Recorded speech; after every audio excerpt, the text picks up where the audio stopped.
হিমালয়ের পাহাড়ে একটা কথা খুব শোনা যায়। রাতে যদি বরফের মধ্যে কারোর পায়ের শব্দ শুনতে পাও, পেছনে তাকিও না। ২০২২ সালে এক ট্রেকার একা হিমালয়ের এক নির্জন পথে উঠছিল। চারদিকে শুধু বরফ আর হিমেল বাতাস।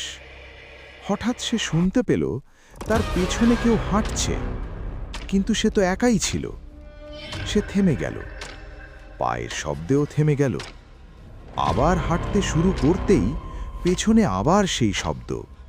ভয়ে সে ধীরে ধীরে পেছনে তাকালো। বরফের ওপর বড় বড় পায়ের ছাপ, কিন্তু সেখানে কেউ নেই।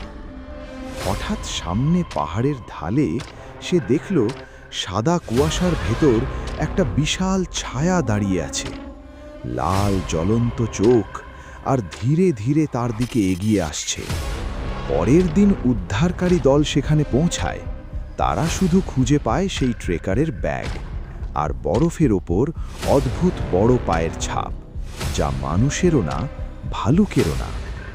আজও স্থানীয় শেরপারা বলে ওটা ছিল হিমালয়ের বরফের রক্ষক, আর রাতের পাহাড়ে সে এখনও পাহারা দেয়।